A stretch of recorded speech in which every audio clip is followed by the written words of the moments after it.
shadow work. Yeah. So shadow is all the things that weren't allowed when you were coming up. Because it's not allowed, it goes into shadow. Shadow is stored energy, psychological energy, but it also has a life force quality to it. And so when you liberate more shadow, you literally get more vital energy. So one of the exercises that you can do is you can imagine a situation and then imagine yourself sitting around a fire. All your shadow parts sit around the fire as you, and I will imagine, like, how did Boyd respond? I said, okay, well, I'm disappointed, but I understand that. And there was another part that was like, I always get fucked. Like, this always happens. Like, now there's my victim that was never allowed. Then we click one over. You know, we all have our psycho in there.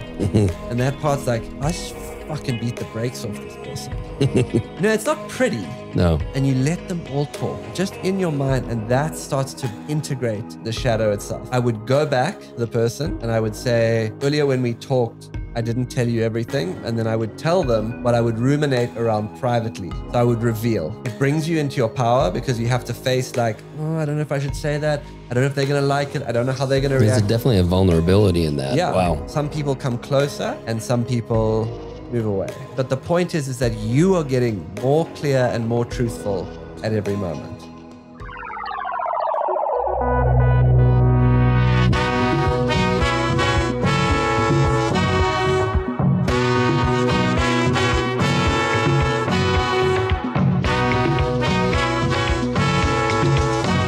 This is your fourth time being on solo, and then we had the one episode with Greg, not to be confused with Craig, and Chase about our experience at Londolozi. So welcome back. Thank you, man. Thank you for having me. This is a beautiful new setup here.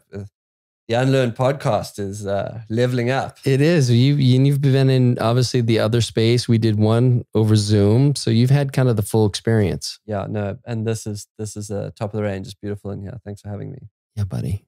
For some reason, my remarkable notebook is acting funky. So the notes aren't showing up. Well, we'll just have to take it as we it comes. have to wing it. Yeah, that's fine. I think we'll work it out. Yeah. Did you keep getting called back to Austin? I know you spent a lot of time in the States over the last number of years. What is it about this town that has you coming back? I mean, there are a few things. The one is obviously that, you know, I was here for the snowpocalypse and we all got snowed in together. And that was an incredible feeling of, you know, arriving as a guest and leaving as a family member. It's 3 hours in each direction, New York, California, which is where a lot of my work was. So it's cut out the cross-country like epics. And then there were a few other things. You know, I had a conversation with a friend of mine who's really good at being on the pulse of where energy is moving. And at that time, I was contemplating moving to California. And he said to me, Boyd, he broke it down in a really simple way. He said, Boyd, California's here, it's going there. Austin's here, it's going there. And you could kind of feel it in the air. There was like an energy happening here, you know, with a lot of people moving here, but also with like the spirit of Austin and the kind of like southernness in a way and the warmth. And you can go out in Austin, you can get invited on a podcast, opportunity to invest in a startup, pulled into some kind of tech situation, or like someone can offer you to take some mushrooms. Like this can be on any given night. There's just like a lot of different things happening, opportunities into wellness, opportunities into investing, opportunities into, and there's a feeling in Austin at the moment. There's an idea out there that came, the word is a scene. And the idea was that if you look at like great moments through history, it comes out of communities, unusual communities coming together from different environments, having common places to gather.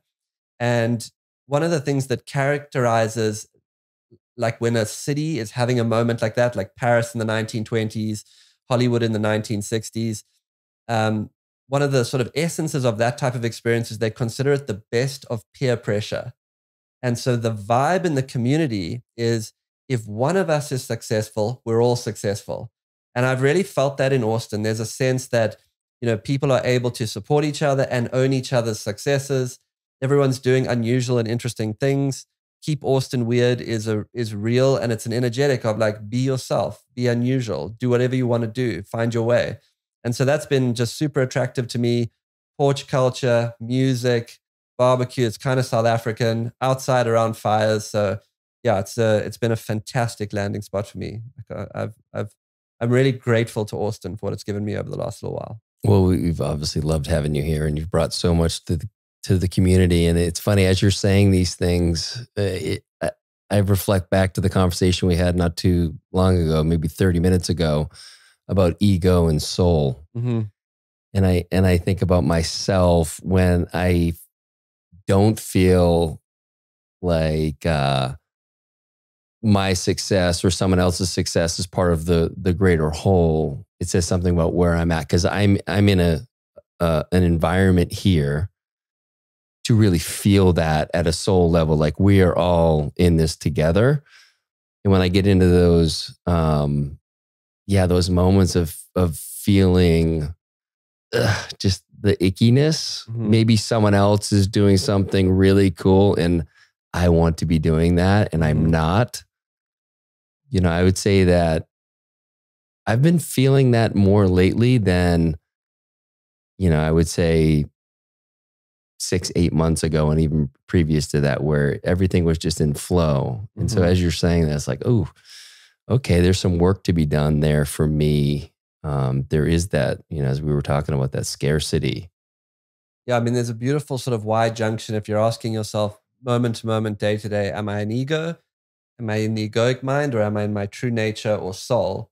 And almost always, I guess the experience of being in soul has to do with the feeling of enough, the feeling of abundance, the feeling of a sense of success, being that like other people's successes are your successes. You're not missing out. So that's into the true nature. The minute you like veer off into the egoic mind, it becomes like, I'm being left out. If they're doing well, I'm doing less well, comparative, so it's kind of I would just say, like, do you feel like you're in a state of abundance? Do you feel like you're in a state of scarcity? And abundance is the way of the nature of the soul. So you can really kind of like pick it as you go through your day. So what do you say to someone like myself who's maybe feeling, leaning a little bit more in the scarcity side of things? Like what's there, kind of put your coaching hat on or whatever, like to recognize what's bringing that up and then how to work with it? I mean, almost always, if you're starting to go into scarcity, it's because you're believing a particular set of thoughts. And so to me, I use the system of Byron Katie to question my thoughts. A little bit of Byron Katie's work. You take a thought that is causing you stress, I'm missing out, for example, and you write it down. And the reason you write it down is because the egoic mind is so all over the show. It'll be like, well, it's not actually that. Well, I don't always feel like that. And that's fine. But in order to work with it, you capture it. I'm missing out. And then the first question, and now you're in meditation. The first question is it really true? And you're not trying to just discredit this thought. You're actually trying to inquire into it. Because as you know, it doesn't help to say, well, Cal, stop thinking that. Just stop thinking that. If you could stop thinking it, you would. And actually, when you resist the egoic mind and you try and push the thought away, it persists and gets stronger. So what Katie's system does is she brings you into the contemplative mind. So now you're meditating in a single thought. I'm missing out. Is it true? And now here I wait. I don't answer from my mind. I sit and I contemplate and I see what comes. Yes. Can I absolutely know that I'm missing out? The next question. Absolutely. And again, I'm sitting in it. I'm meditating. Well, no, I can't absolutely know. Third question. What happens? How do I react when I believe that thought?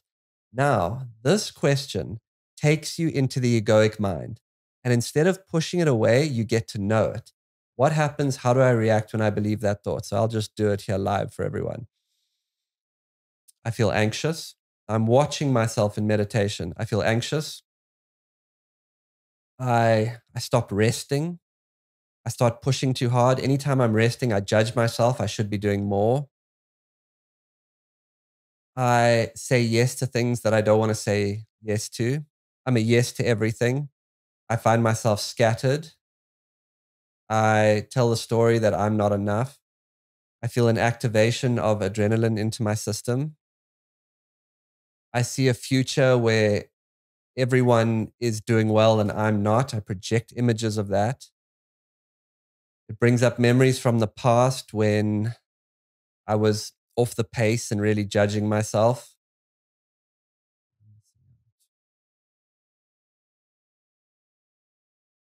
I feel competitive with other people. I feel comparative with other people. I feel like it's always happening somewhere else. And I can never actually just be where I am. I tell the story that the action is somewhere else and I'm not there. I steal the joy of being in the moment from myself. I go out of gratitude. I'm not grateful for the incredible things that I have in the moment. I get short. I don't want to give to other people. I feel like if I have some kind of alpha, I want to hold it for myself, some kind of thing that could give me edge or a head. I cut off from other people. Oh, here's a good one. And this is what's amazing is that things arise that you couldn't have imagined. I see people not as people, but I see them as avenues to getting where I want to go. It puts me into a state of using and I become agendered. I find myself like angling in conversations. Now that's a new one that just comes in the meditation. Now I sit and as I meditate, I see if there's anything else there. Now I just got to know myself in the egoic mind. I just watched.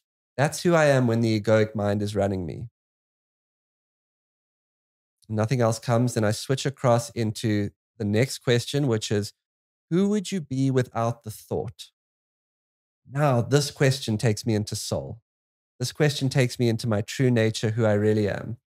And I get to know it. Not just, I get to know it by contemplating it and watching from an inner place. Who would I be without the thought? I would be relaxed.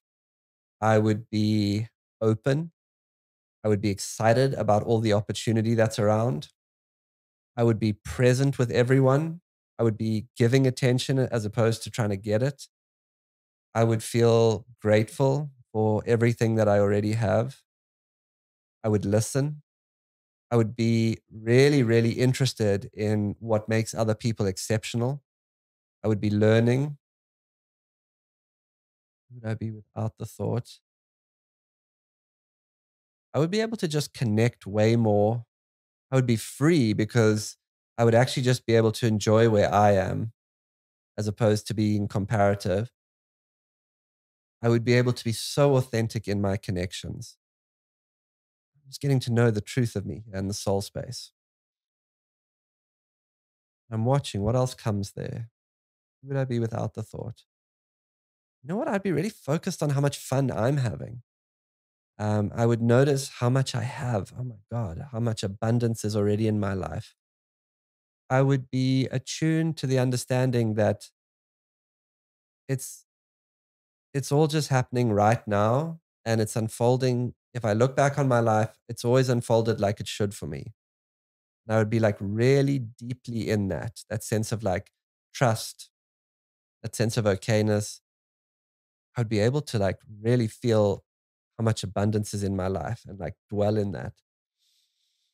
Okay, so then the final thing we do is we switch into the turnaround. Now, the turnaround is kind of like they call it holding the other side of the table in Zen. Like I'm opening my mind here to other possibilities, just that things that might be more true. What is my original thought? I'm missing out. The first one is you just turn around to the opposite. I'm not missing out. Well, I'm not missing out because we're only ever having the experience we're having. Like you can tell yourself 1,000 stories about what you should be doing. You're only ever doing what you're doing. I'm missing out because if I really reflect on my life, I've always met the people I've meant to meet. I've always been where I've meant to be. It's always formatted for me. I'm not missing out because there's so much actually in the moment. Okay, so that would be a first one. I open my mind to that. I'm not missing out. I'm missing in. Now that's a little play on words. I'm missing in. God, I'm missing the gratitude inside of me. I'm missing the joy inside of me. I'm missing like how beautiful it is when I let go of missing out and just get to be. I'm missing the fact that all of my greatest moments have come out of being relaxed and being able to like enjoy where I'm at. I'm missing in. That seems way more true.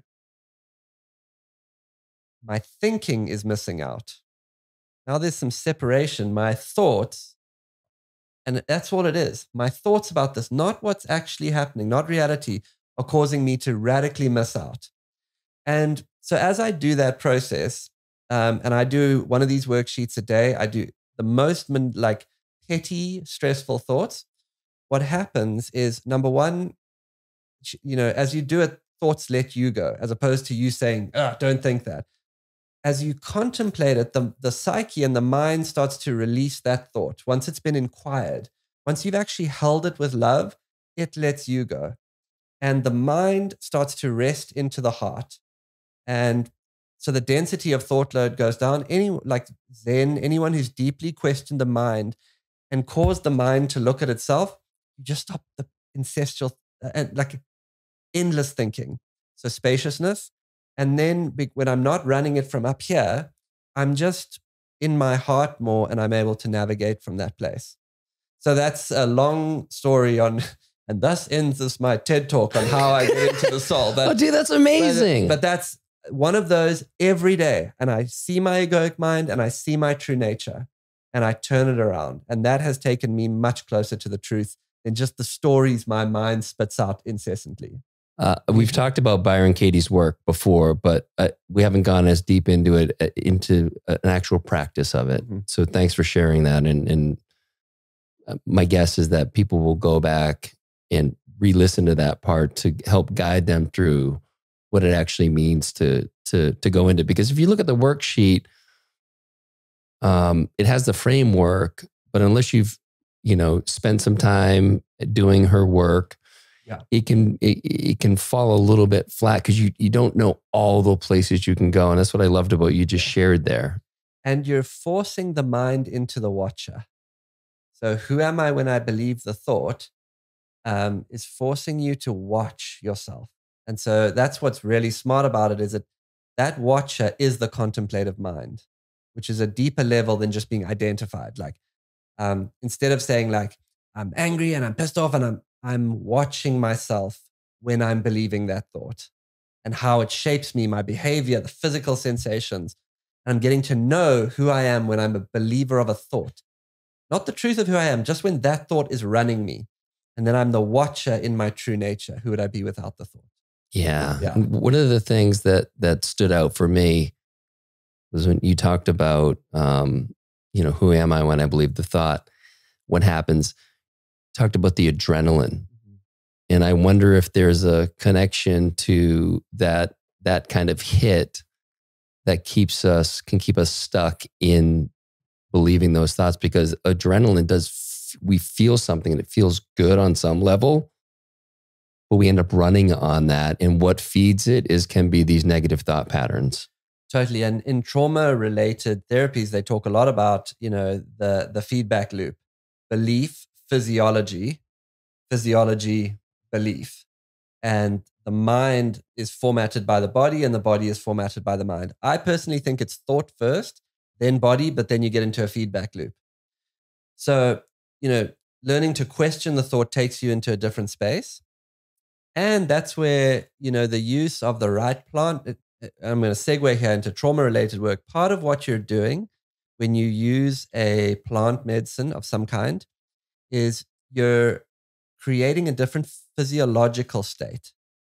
And then inside of that physiological state, you can imagine yourself differently and you experience yourself differently.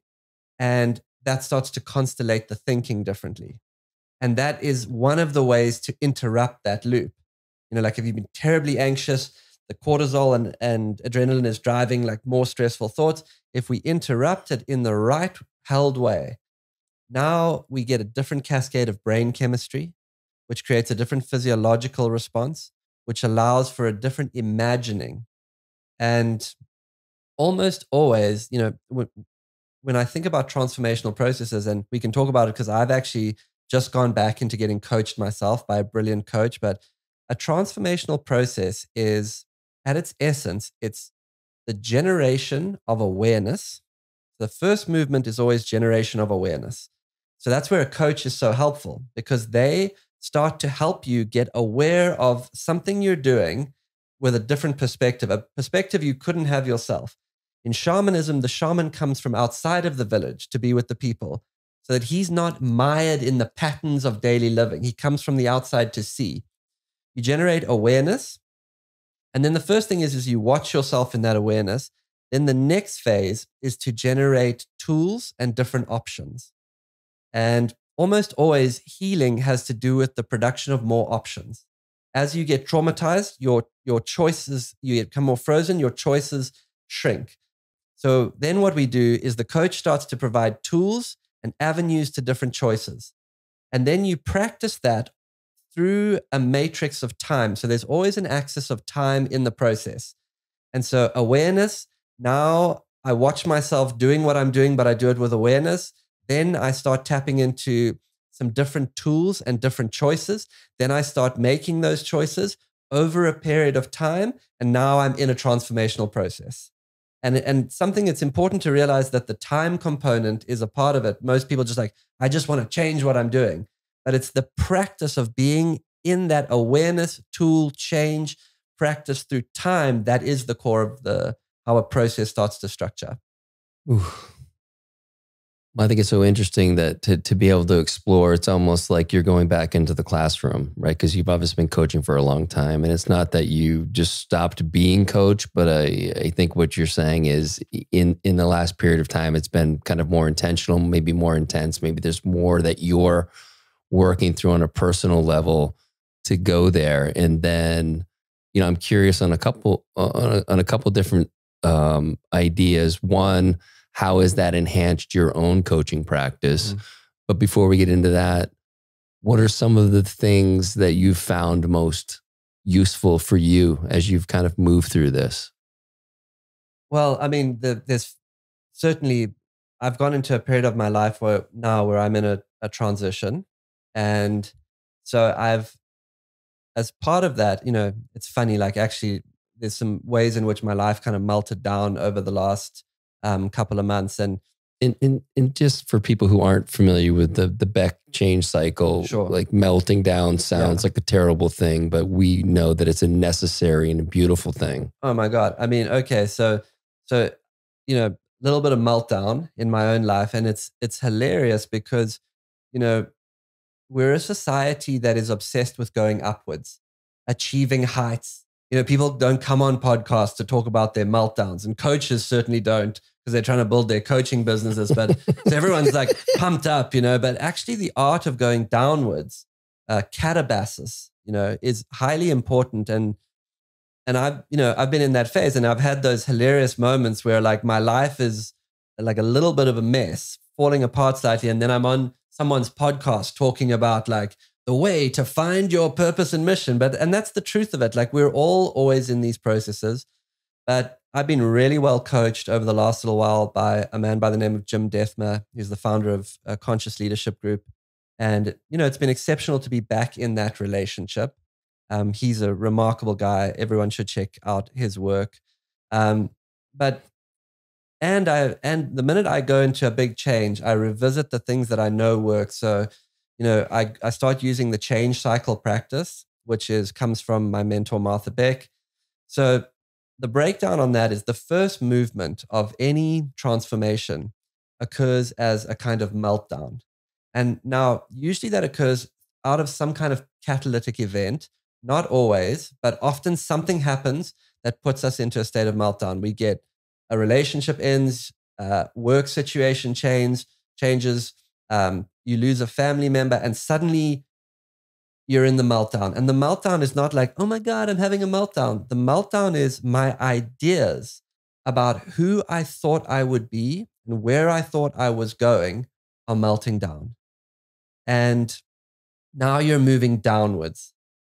Now, when I was melting down, I was talking to Jim and I was saying to him, I'm kind of like, I'm having a meltdown, but like I'm trying to do all the things, I'm exercising and I'm running and I'm using all my practices and I'm doing all the things and I'm trying not to, but I'm melting down. And he just said to me, well, why aren't you melting down? And that is really the strange thing about it. The art form of meltdown has a war cry, which is, I don't know where I'm going and what I'm meant to be doing. I'm lost, and that's okay. So in the phase of meltdown, you really have to let yourself melt.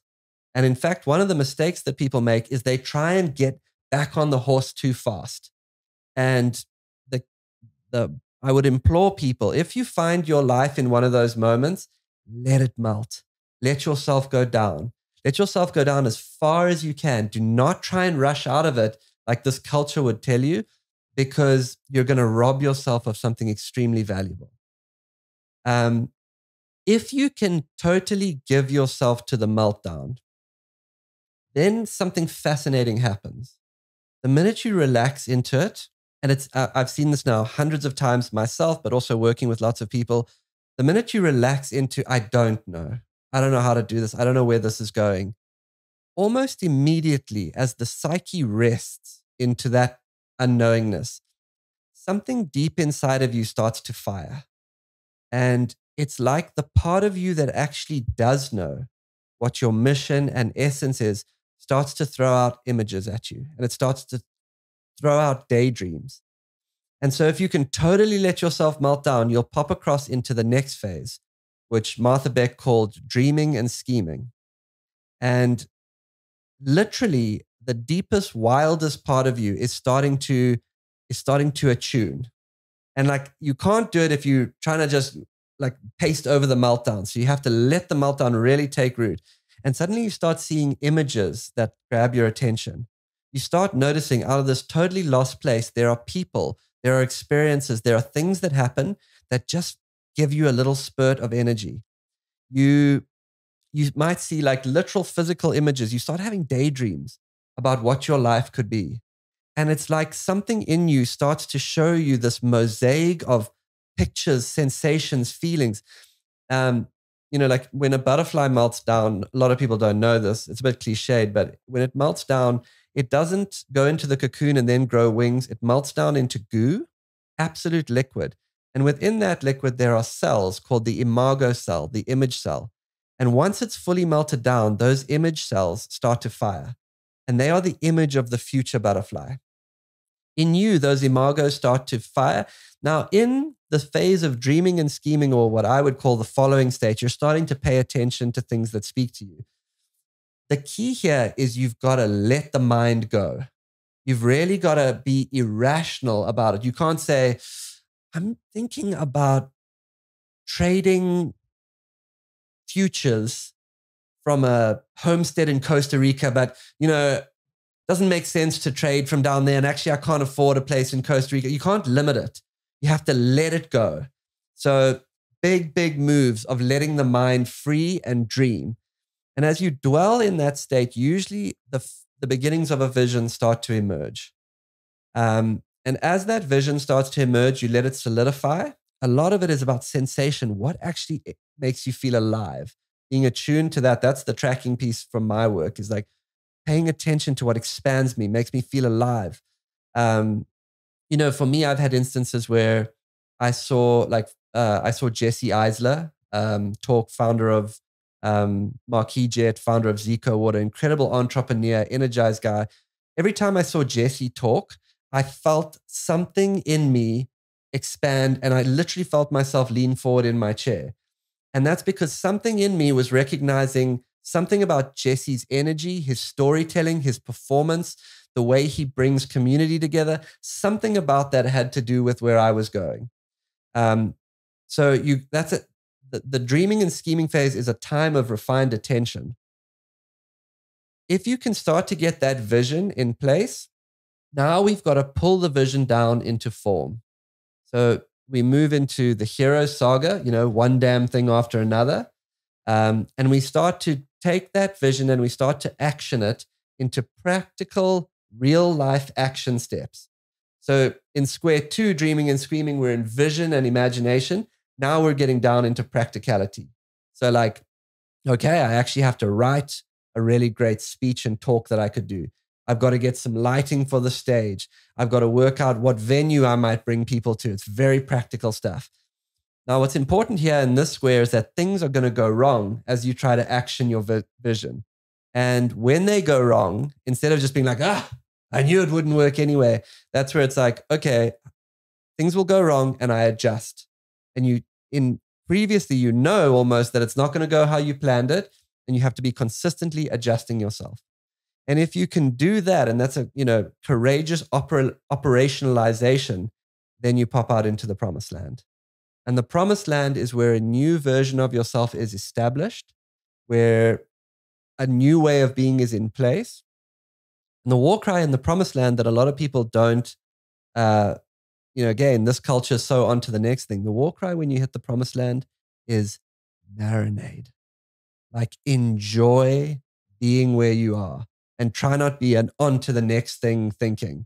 Like, actually enjoy what I've established, where I'm at.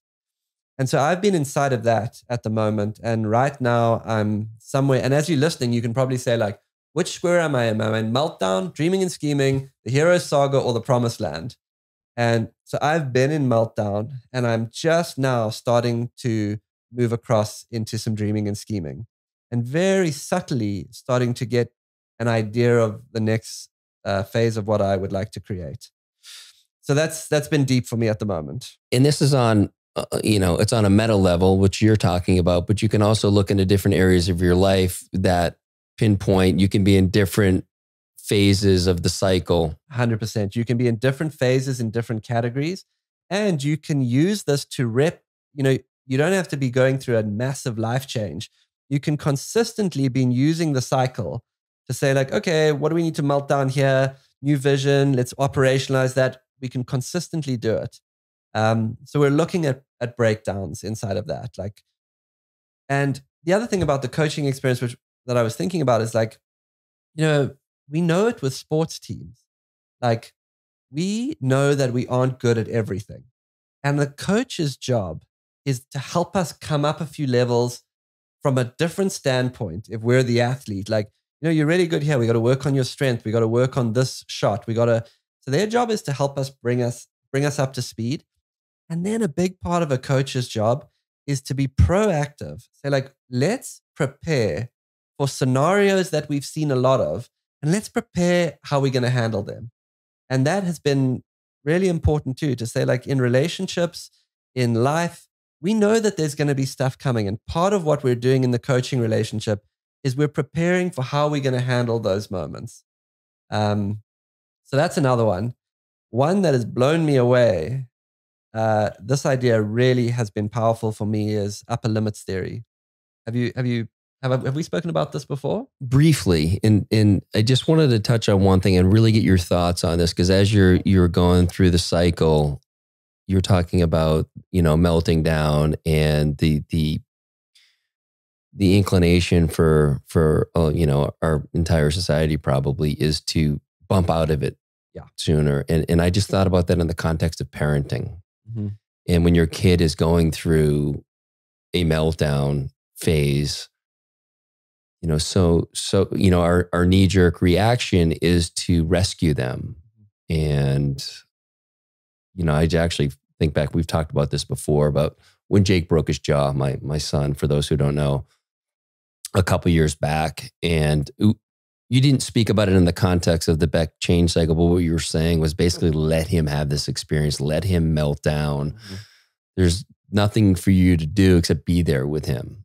And I wonder, what you say. I know you coach a lot of different people. You're around, you understand all this as far as parenting goes, but speak a little bit more about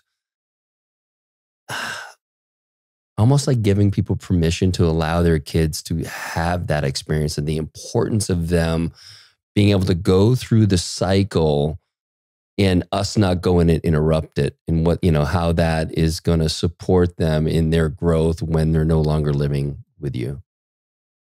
I mean, absolutely. if we just think about what I started with, which is like, we are so incredibly uncomfortable with the lower end of life, you know, and that is where so much character is made. But everything that we see, read is like, it's get out of it. No one likes the downward movement. So the first thing is to be aware that we are highly culturally, like, it's not okay to be on the downward side. But almost always, huge transformation has a downward movement to it. That's the one. Then we go into the masculine, the father. The father and the immature masculine anyway is, I just have to fix everything. So fixing is a big part of that.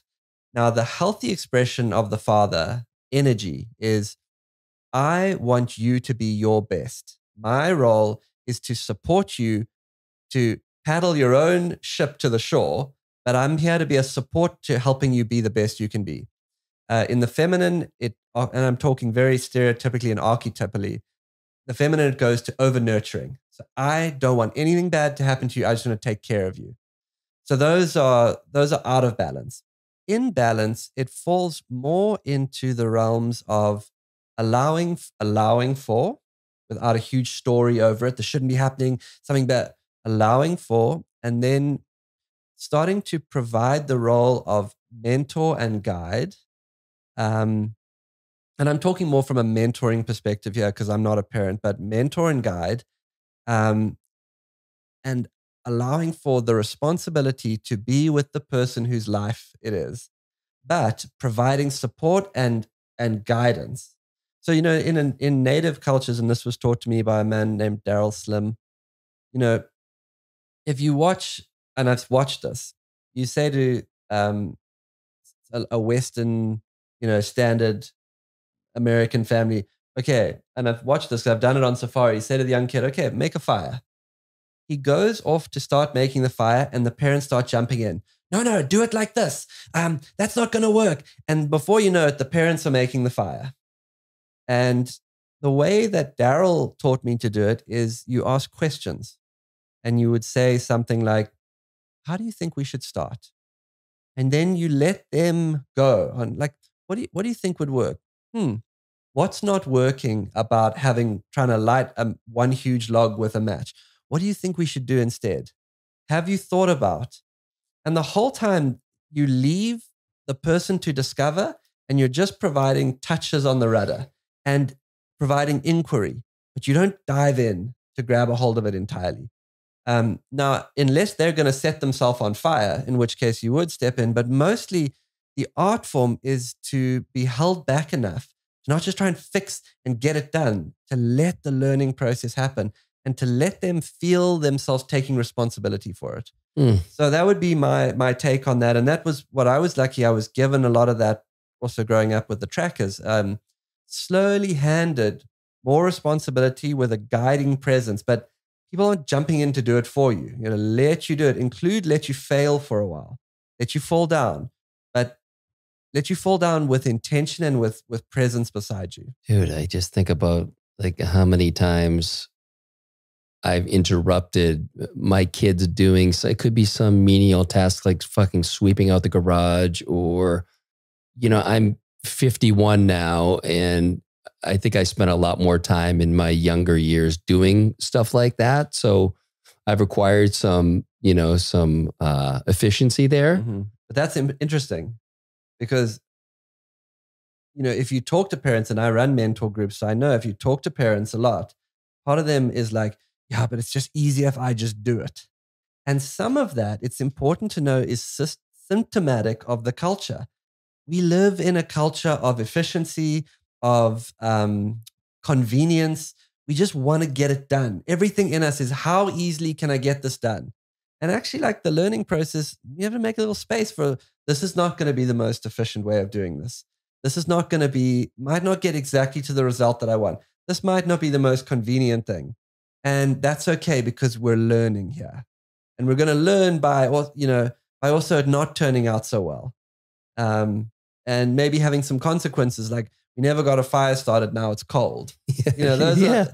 so in native cultures, there's just more time to discover together. And that, you know, we jump in because like the garage is not going to look good at the end of this. And that's not the most efficient system that I want to get to. Yeah, it's like Yeah. it's you know, the story is going to take longer. It's not going to look as good. It'll take me half the amount of whatever. And it's just like as I'm just playing, all of a sudden, I'm like I am just robbing them of the experience of what I was given.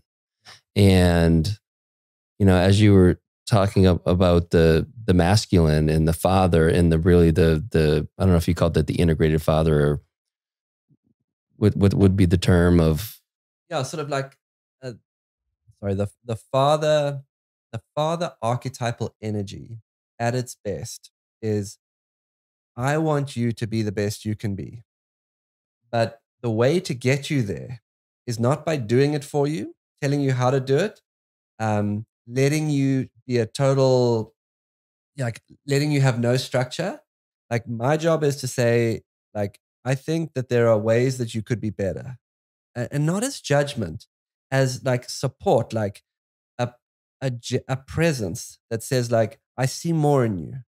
So it's not soft and woolly. It's not like you're the greatest. Everything's okay. Like, you know, anything you do is fine. It's like, I see more in you. And I'm not actually said, but like the presence of that. Now, of course, that out of balance becomes the nothing's ever good enough father. yeah. So it's a balance to it. But it's not, I'm just going to nurture you through this. It's like, there's a push in it because I believe in you, because I see you, because I love you, because I know what's in you. My job is to help you get there a little bit. Yeah. And I think, you know, as you were talking about that, I was like, dude, like my dad, like fucking nailed that. Now, my interpretation of that may have been a little bit skewed, you know, but I think the more I've tried to reflect on that and hearing you share that, it's like, oh, that's my dad. Like it's not like he didn't do anything for me, but he allowed me to do things, fuck up, let me know where I was fucking up. Maybe he was a little quote unquote harsh sometimes. Maybe he wasn't. Maybe I was in a different state, whatever. But what he created in me was agency to do so many things. And I am, you know, I don't like the word failing, but I'm not doing that for my kids. And I'm shifting closer to that place. But it's like you were talking about earlier. It's like you got to get into the awareness of it first. Well, and I would say two things as I'm thinking about it. Like, I think that maybe your dad and my dad were the same in some ways. Like, here's where I think the thing is they gave us tremendous resilience. They pushed us to be out of our comfort zone. I'm just going to say this. It was like a get on with it type of attitude. There's a hardness to it. Now, I think that the evolution of that, and my dad actually has done this in later years, is that energy of like, you can do this and like push for the edge and like work it out and with heart. And what I mean by that is the ability that you feel the heart in there because they can feel their heart. Now you're starting to get real balance. Like you can, and men feel each other's bodies. It's not so much what they say to each other. I love you. It's like you can feel the presence and you can feel the heart in your body. You absorb it from another man. And so that feeling of like, I feel this man's heart and I want more from you. I see more in you. Together is something like the alchemy of the energy we're looking for a really nicely balanced masculine. I love that. Yeah. And I, you know, I really feel that I have the heart piece and I have the understanding of how the other piece fits in. And now it's just practice. Yeah. And when those opportunities arise to really step into that. Awareness with tools and options through time. You know, that's the little equation. Love that. Yeah.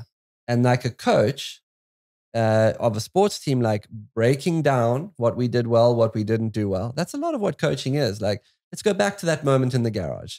Like, how would you handle it differently? Or how would you handle it with heart and with direction? give yourself as you know, in my metaphor, you're the player of the game. Give yourself some time to break down like what you would do differently, what you would want to integrate. Then like we go into some future scenarios if we're coaching and saying like, okay, what are like 3 things next week that are contact points with your boys? And you can say like, well, I've got this game with him and he's doing this and we're going rock climbing and he's got to go a job interview. Okay, now let's talk a little bit how we would do that if we were going to do it with heart and I want the best for you. And I see that there's more in you. Now we're getting a little bit ahead of the play. That's the coaching relationship. Dude, I'm just thinking back on, you know, Jake is putting together a resume and I just kind of overparented a little bit. But it's good to be able to see that. And, you know, because I think on some level it can show that I don't trust him enough to do that. And, you know, my intention was to really support him in that. And to allow him to not quite get it right. And I think that's the part. It's like, it's okay. And I mean, in so many other areas, I expressed that to him, like, it's okay, whether it's school, grades, basketball, like it's okay. Okay, so let's do this. Okay. I want you, okay, you're going to coach Cal. You're going to coach future Cal. You're going to teach him a course on how to help Jake with work-related, like resumes, getting into the workplace. So just give me the first things that you would do, the first 3 things that you would do, and then how you would action them. So you're teaching a course on helping sons get into the workplace to fathers. Oh, damn. Okay. Whose podcast is this? Well, first, I think I go back to your example of the building the fire. And it's just be curious, be inquisitive, and try to awaken that in him. And so that he gets to, That's beautiful. He gets to think about it. Because you're actually, now what you're talking about is an energy state. So I would approach, so the first lesson of this course is approach the opportunity to create this experience together with openness, curiosity, and an energy of discovery. You know, that's incredible. Now, instead of being like, hey, have you done that resume yet? You're like, hey man, let's talk about how we could really optimize what you want to do. And you tell me what you're excited about. And now we're in a co-creative space as opposed to dad coming in with the like, son, are you even going to pull your fucking, you know, one of those. I've seen a lot of resumes in my day. I know how to do this. I heard a lot about this resume. I haven't seen it yet, you know? So beautiful energy state. The next one would be to ask him, you know, how I can support him, have him advocate for himself, have him, and this goes back to when he broke his jaw. Beautiful. Like let him lead. Let him lead. Let him lead. Let him take responsibility. I'm here to help. I'm here to guide, but you tell me what you need. Now it's not you. Now the energy is not going from you to him, from him to you, and you can adjust. And you've put yourself in a support role rather than a dad's on my back role. Totally. And I felt that. I felt that in that case and a few other areas lately with him. And I would say the last one would be to be present with the process, let go of what particular outcome I may think is best for him because I have no idea.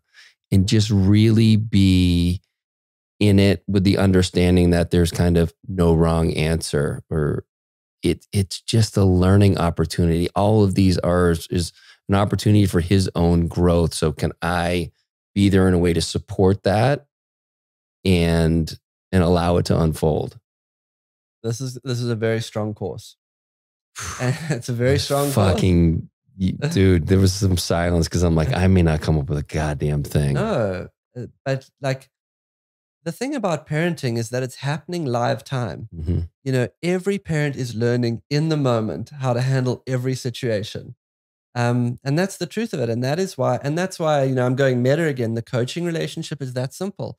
How do we break down how we could have done it differently? What came up in the moment? And, you know, like, let's say almost every couple, normally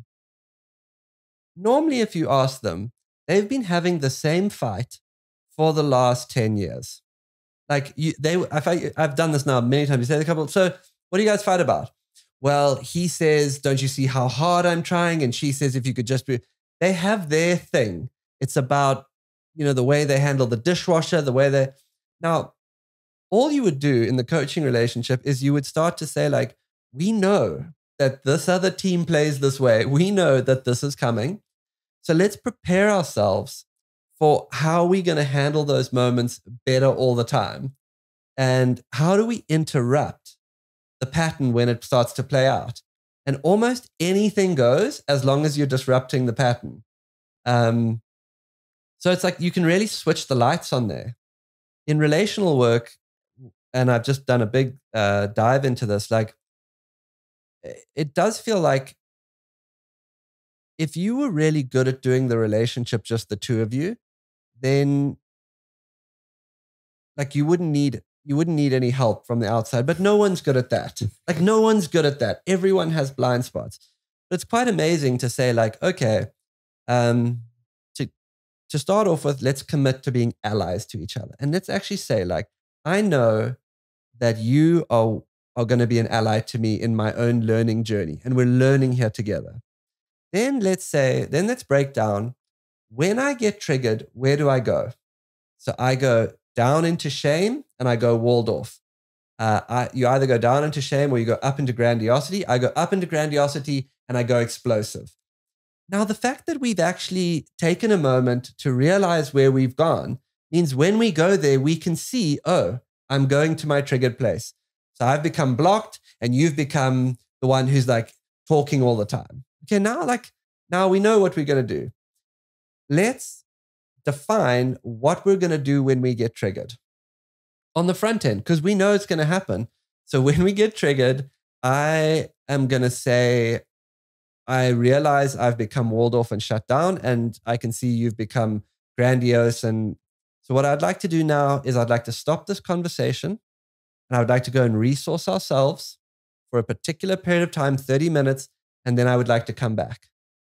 You know, that is so different to just storming off or shutting down. Now you've realized we're going to do this again all through our relationship. Let's have a system to handle it. You just changed your relating profile by like 80%. You know, what do you do when you get angry? I just shut down. I get combative. Now we know that's what we do. Oh, look, we're doing it. We're doing everything now with more consciousness. We're doing the same things, but we're actually now ahead of the game a bit. And you can be like, oh, you're going to your walled off angry victim and I'm going to my shut down shame child, you know? It makes a huge difference. It really does. It depersonalizes it. To say like, oh, that's what happens when we start to run the show. So I just feel like, you know, I used to have this friend who would say to me, he would say, yeah, me and my wife do therapy. And I said, well, is there a problem? He said, no, that's why we do therapy every week. It's like the coaching environment is, you know, you don't head off to play the Celtics without a little bit of a deep dive into their game pattern. You know, it's like, why wouldn't you? Yeah. You don't know. So it's diving into your own game pattern and learning to play the game better with more consciousness, with more awareness. And it's absolutely game changing. The other thing that will emerge out of that is parts work, which, you know, if no one's doing parts work, I think of everything I've done, internal family systems or parts work is the cutting edge of personal transformation. Like, I really do not think there is anything like more interesting than that right now. And what is parts work? Parts work is the idea that you're made up of different parts, and parts of your psyche were frozen. Literal energies were frozen at different times to protect you, to guard you. And usually what happens is that when we get triggered, those frozen, often young parts come out and start to run the show.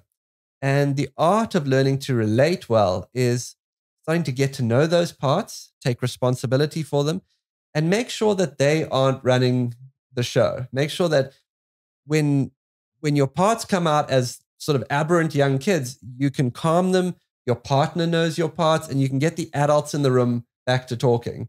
And it's beautiful when you realize like that, recently I was working with someone and they have a part that we call the detective. And it's the part that when they get anxious, when they get triggered, it starts looking around like what's going on here? I need to read people's phones when they're out the room. I need to read journals. Like something's going on. I don't know what it is and I have to find out to feel safe. And it's funny because once you've sat in a therapeutic environment and you've met a part, you can say, I'm sorry, but like the answers you're giving me are activating my detective. And your partner can say, oh my God, I can see your detective coming out. And now again, you're at a different level of consciousness to where you were. So that's what the game is about. How do we develop consciousness? And the idea that we wouldn't do it proactively is bonkers to me. As I said, like, the Celtics don't fly off to LA to play the Lakers without some proactive sense of how this game might go. Like, why wouldn't we do that in our personal relationships, in our own lives, in our work lives, in like all of it? Why wouldn't we be in a coaching relationship? Well, and I love the idea that it depersonalizes it because as you're saying it, I can see that it becomes you're a layer away from the thing and you get to actually work with it. Oh my God. It's not like Cal is being a shut down asshole. It's Cal's part, the block is activated. And so as his partner, I can offer him the opportunity to take care of that part. Or I can say like, I see this part of you that is up. And I want to just tell you that I know that part of you and that part's welcome here. And I love that part of you. And I would love to talk to you when you can resource yourself enough to calm that part down. So, I mean, internal family systems all the way for the win. Well, let's go dive a little deeper. And I know we've teased the upper limits theory. We will get to that. But this concept that we were talking about before we started about sitting around the campfire with your parts and what that looks like. Shadow work. Yeah.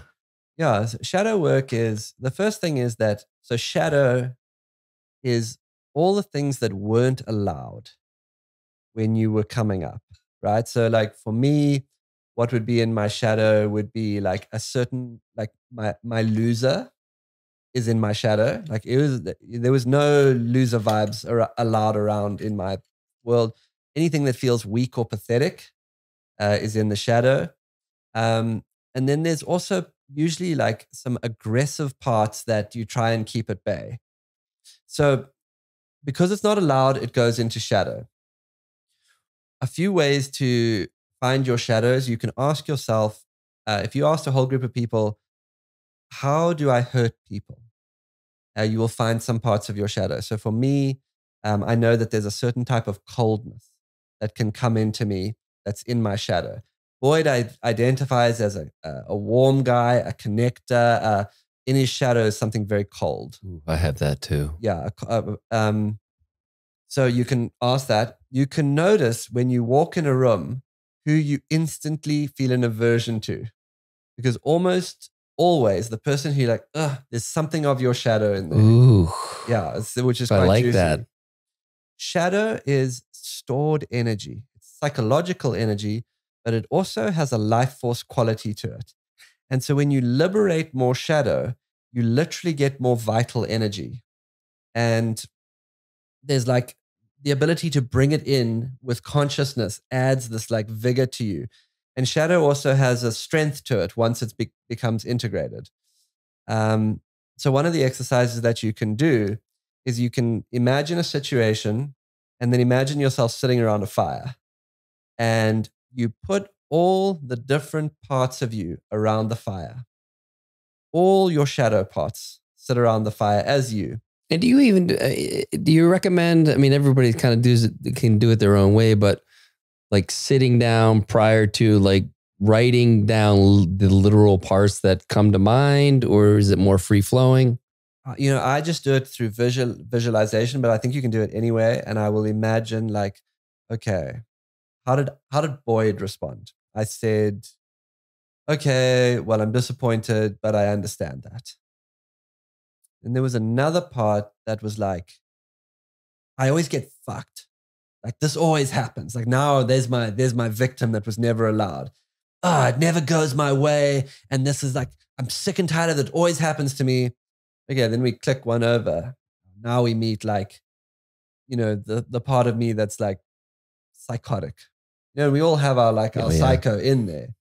And that part's like, I just fucking beat the brakes off this person. It's not pretty. No. It's not pretty. It's like, but it's consciously being aware of the part of yourself that just wants to be violent about it. Then you meet the part of yourself that is, and you let them all talk.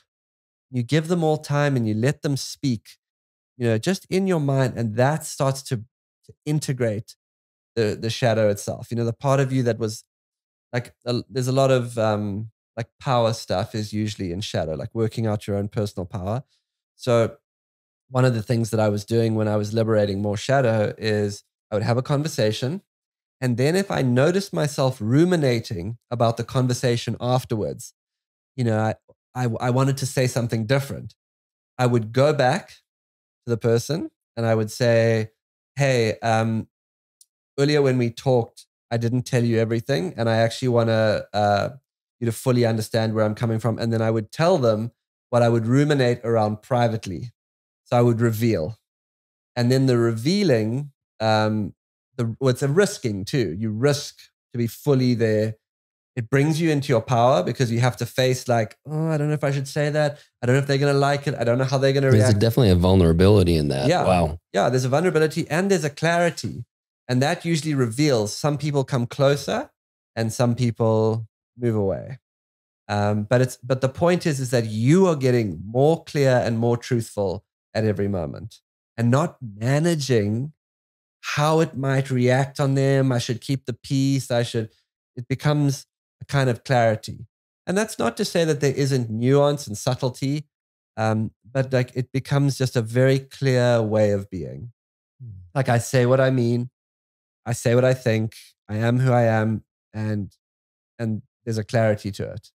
And I'm not talking about bullying or being mean or being like, I'm just talking about being really truthful.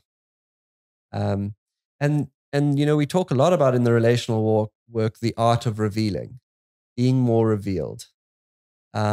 Intimacy comes out of being fully revealed to someone.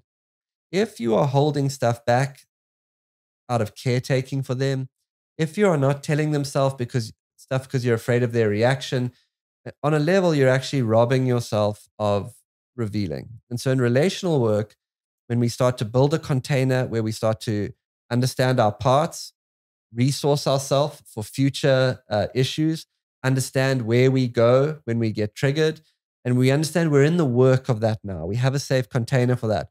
One of the practices that we will then bring forth is revealing.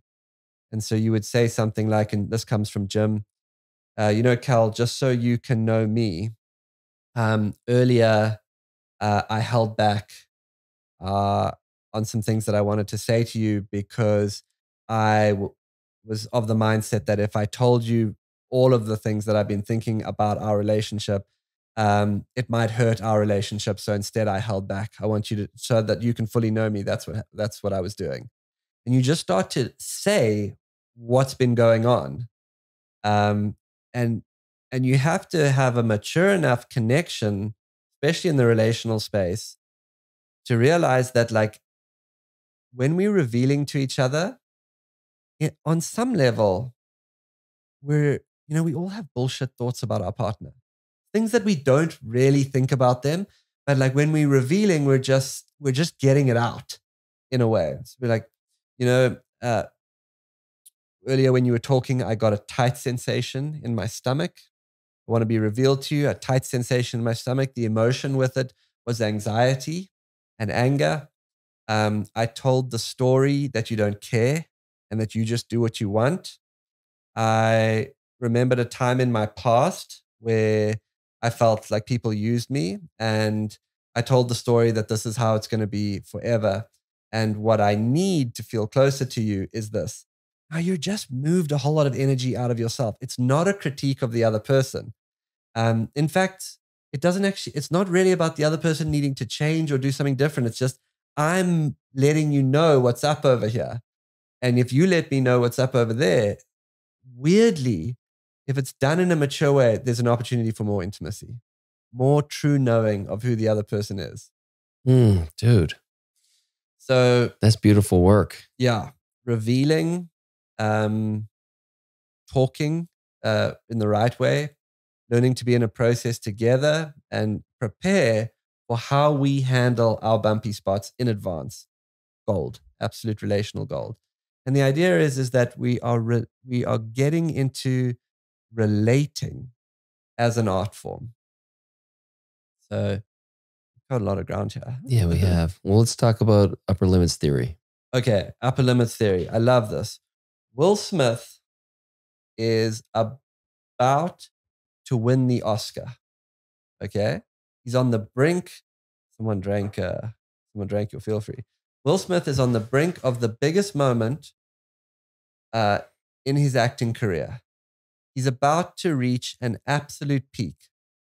He's about to, he's just about to go pinnacle in his craft and his art. And he stands up and he marches across the room and he slaps Chris Rock. Okay. Upper limit theory. From the time that you were very, very young, your nervous system calibrated to a level of, this is what I'm allowed to feel. This is as much good as I'm allowed to feel. And it has an unconscious component to it. Like when you start going over how good your nervous system has been conditioned to feel, unconsciously, you'll check yourself. And so in that moment, Will Smith, on an unconscious level, his nervous system was about to go into too much. This is as I'm blowing myself away with how good this is. I'm about to win for this incredibly powerful role about these incredible cultural icons in the Williams sisters. I'm about to be that guy.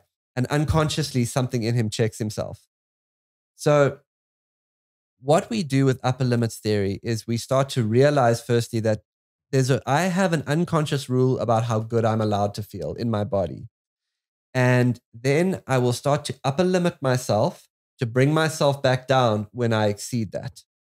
And so another classic example is like Friday afternoon, you get out of work, you meet your partner, your spouse, and it's like, oh, Friday evening is dinner together. Saturday is a beautiful, lazy day, some like loving time, it's just like feeling so good. Sunday evening, fight.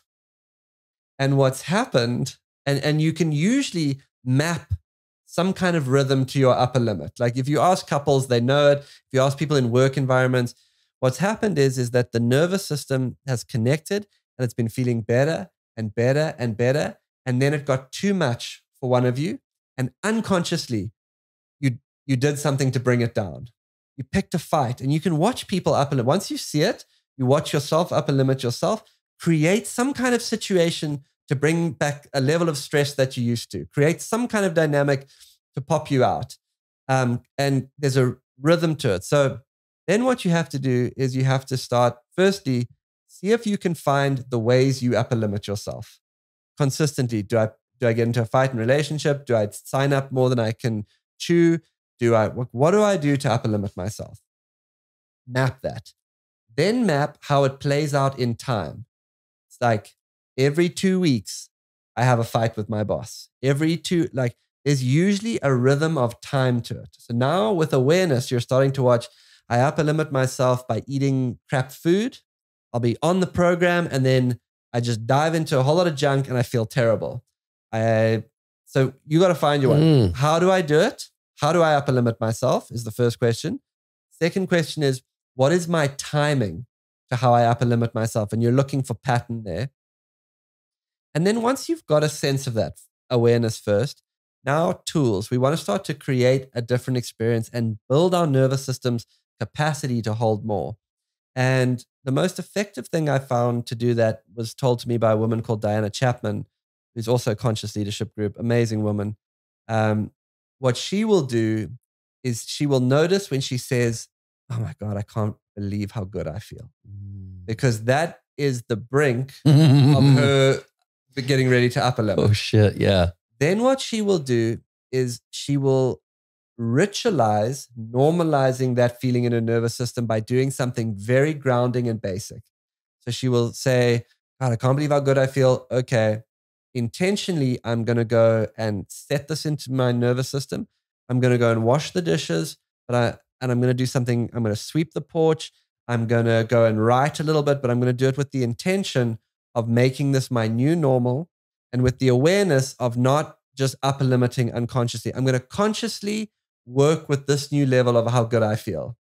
And what couples will do is if you can map your timeline, like Sunday afternoon, if we have the Sunday evening fight, I'm going to say to you, I would like to integrate how good it's been feeling together. So let's go apart for an hour or two and just be with how good this has felt. So you interrupt where you might upper limit. So it's one of these things. You have to track it. You have to be aware of it and find ways to interrupt it. But it's incredibly powerful. And I think that Will Smith, such a high performer, he was at the pinnacle of his career in a huge moment and he upper limited himself unconsciously. Wow, dude.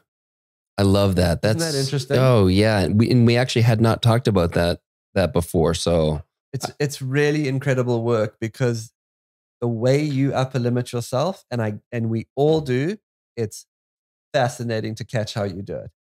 I notice for myself, I will create micro relational dramas I have to manage.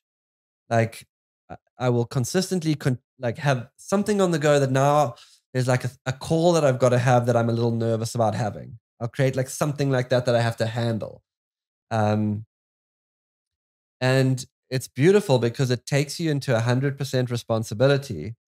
Instead of being like, "Oh, they are so difficult," it becomes, I am still choosing to create experiences for myself where I have to manage difficult people. And that's part of the way I upper limit myself. And when I'm ready, I will choose to stop doing that as a way of upper limiting myself. Yeah, I obviously the first thing that comes to mind for me is my relationship with Peyton. And it's so interesting that when things are going well and you're in that kind of that part of the rhythm, it's so, just to think about going to her coming to me and say, "Hey, things have been really good. Like, let's whatever our thing turns out to be." But I love that idea of let's spend some time apart and really feel into that and create a new marker. And starting to be like aware that we can build how good it feels to just be together. And then notice, oh, we upper limited. Okay, so we needed, let's track it a bit. What could we have done prior to that to go into our own energy, resource a bit, and enjoy how good it's been feeling and keep going? Yeah. So it's just one of those awarenesses that is really game changing. And to start to work with upper limits, it's so powerful. It's something that I think that everyone should be doing. Because if you can find out how you're doing it, if you can map your time frame and how you upper limit, you can dramatically improve the quality of your life. Yeah, dude. And I think about how it happens with the kids.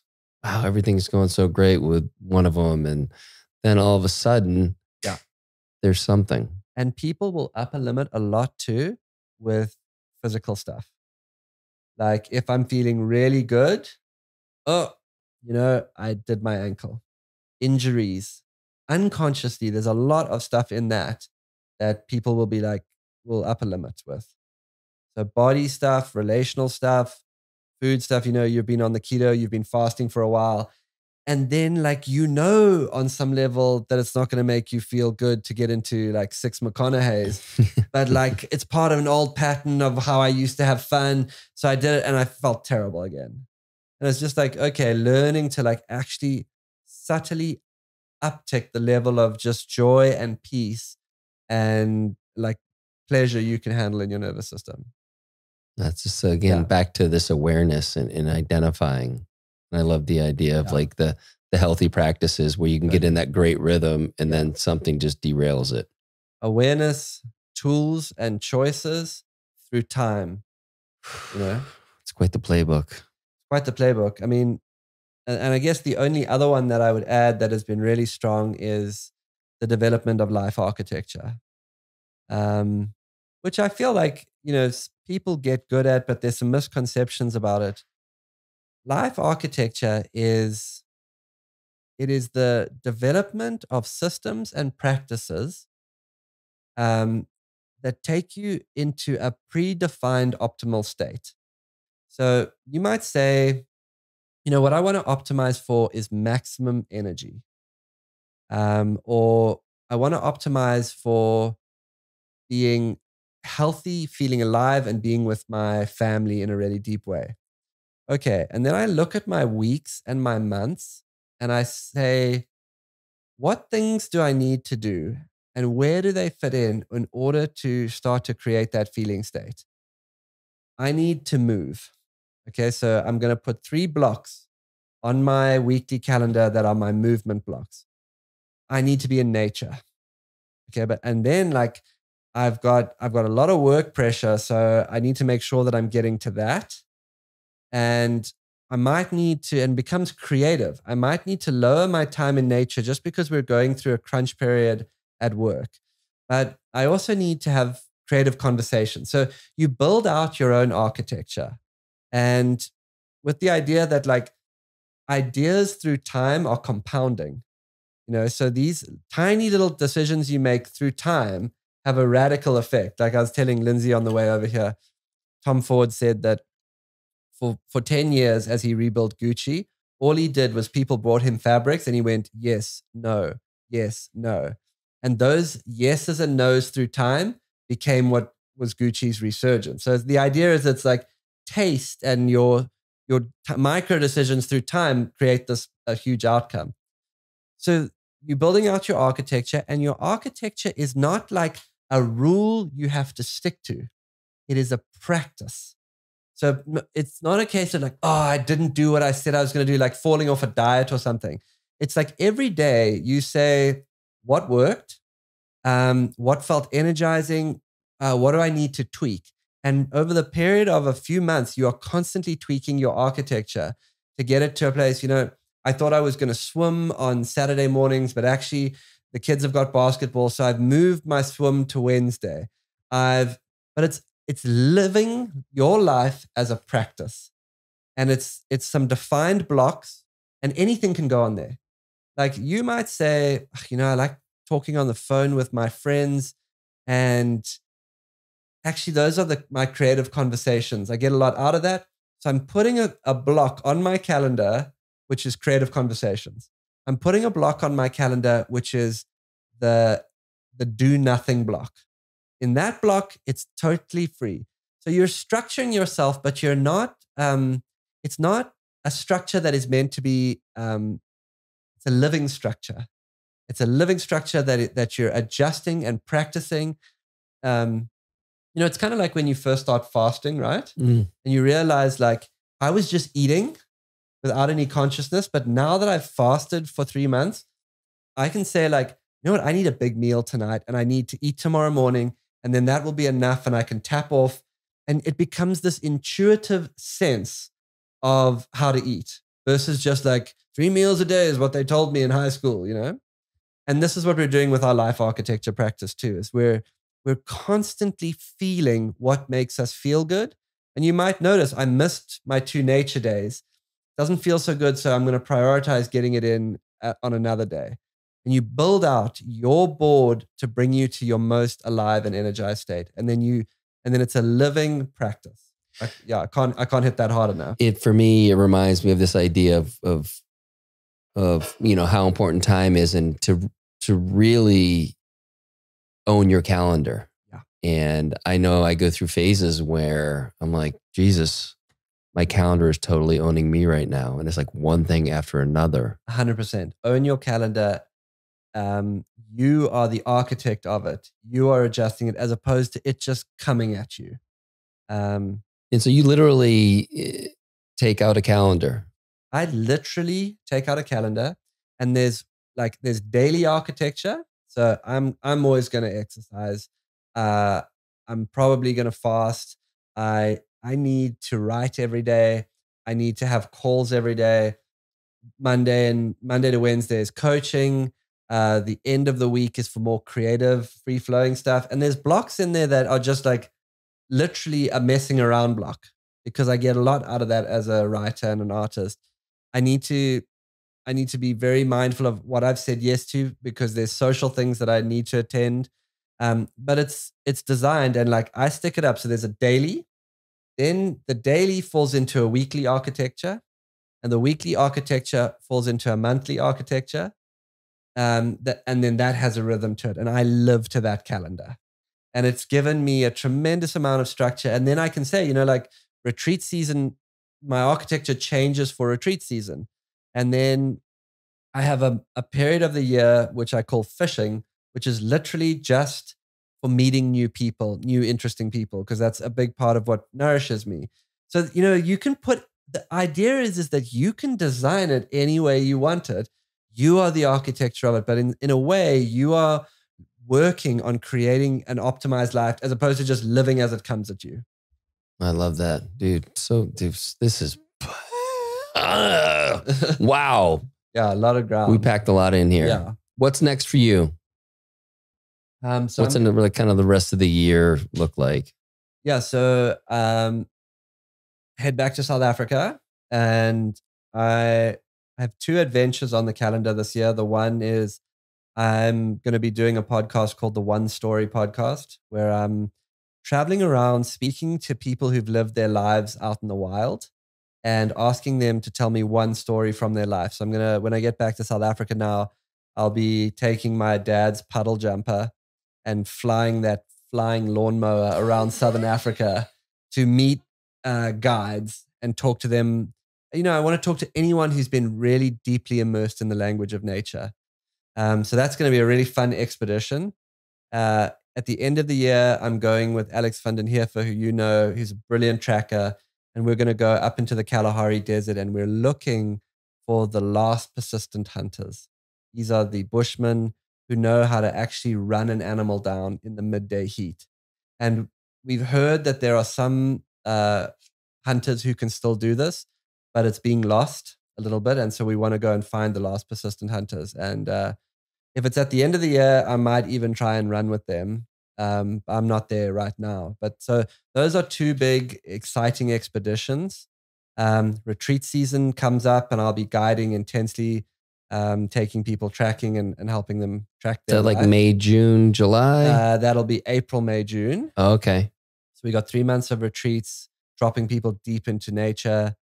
I'm working on a book at the moment, so I've got some writing ahead of me. So yeah, it's full and it's fun, and it's requiring that I constantly tweak my architecture. Yeah. When's Austin back in the picture? So back end of the year, probably August, September, I'll be back in Austin. But maybe September's better given the heat. Yeah, September's better. Yeah. Okay. Yeah. September's better. I just miss all my friends. We miss you too. I know you only got a week left here. I know, right? That's why I'm moving into your guest house. That's right. And we're going to be out on our time. And we'll, I want to commit right now to doing once a day Byron Katie's work. Yes. Do some worksheets. If you can do a worksheet a day, it will radically change your life. Because as those beliefs let you go, the whole world changes. The world is not as it is as we are. What we are thinking and believing is what we see around us. And so when those thoughts go, literally something changes in reality around us, or we get closer to reality without our frame of beliefs over it. Well, I'm ready for it. How can people find you? So boydvarty.com is the best. It's all on there. Books, podcast, retreat structure.